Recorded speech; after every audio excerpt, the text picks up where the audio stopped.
যুদ্ধের আগুনে পুড়ছে মধ্যপ্রাচ্য, ২৬ দিন পেরিয়েও থামেনি হামলা। ঠিক এমন সময় যুক্তরাষ্ট্রের ১৫ দফা প্রস্তাবের জবাবে ইরানের ৫ কঠিন শর্তে বিশ্ব রাজনীতিতে নতুন মোড় তৈরি করেছে। যুদ্ধ থামাতে এবার কূটনৈতিক তৎপরতা জোরদার করেছে যুক্তরাষ্ট্র। মার্কিন প্রেসিডেন্ট ডোনাল্ড ট্রাম্প ইরানের কাছে ১৫ দফার একটি প্রস্তাব পাঠিয়েছেন। বসুন্ধরা, উত্তরা, বনশ্রী, কুড়িল ও বাড্ডা সহ রাজধানীর বিভিন্ন স্থানে অভিজাত ও অত্যাধুনিক মানের ফ্ল্যাট কেনার এক নির্ভরযোগ্য প্রতিষ্ঠান প্লেজেন্ট প্রপার্টিজ লিমিটেড।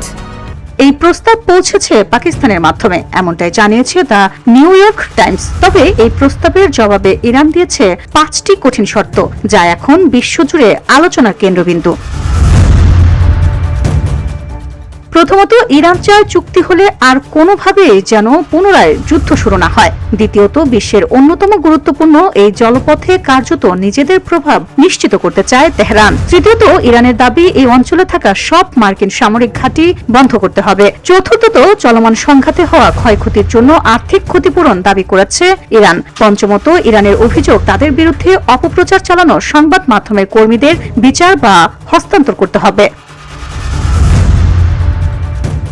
প্রস্তাবে ইরানের পারমাণবিক কর্মসূচি, ব্যালিস্টিক ক্ষেপণাস্ত্র উন্নয়ন এবং স্ট্রেইট অফ হরমুজ এর নিরাপত্তা নিয়ে নির্দিষ্ট কাঠামো তুলে ধরা হয়েছে। এই পুরো প্রক্রিয়ায় মধ্যস্থতাকারী হিসেবে উঠে এসেছে আসিম মনিরের নাম। ইসলামাবাদ জানিয়েছে উভয় পক্ষ রাজি হলে সরাসরি আলোচনায় বসতেও প্রস্তুত তারা। ডোনাল্ড ট্রাম্প দাবি করেছে ইরানের সঙ্গে আলোচনা ভালো ও ফলশ্রুত হয়েছে। এমনকি ৫ দিনের জন্য হামলাও স্থগিত রাখার ঘোষণা দেন তিনি। কিন্তু তেহরান সরাসরি তা অস্বীকার করে বলেছে যুক্তরাষ্ট্রের সঙ্গে কোনো সরাসরি আলোচনা হয়নি। বিশ্লেষকরা বলছেন এই ১৫ দফা প্রস্তাব যুদ্ধ থামানোর সম্ভাবনা তৈরি করলেও সবকিছু নির্ভর করছে ইরানের সম্মতি, ইসরায়েলের অবস্থান এবং চলমান যুদ্ধ পরিস্থিতির উপর। যুদ্ধের মাঝেই বাড়ছে কূটনৈতিক চাপ, কিন্তু সমাধান এখনো অনিশ্চিত। VOD Bangla news desk.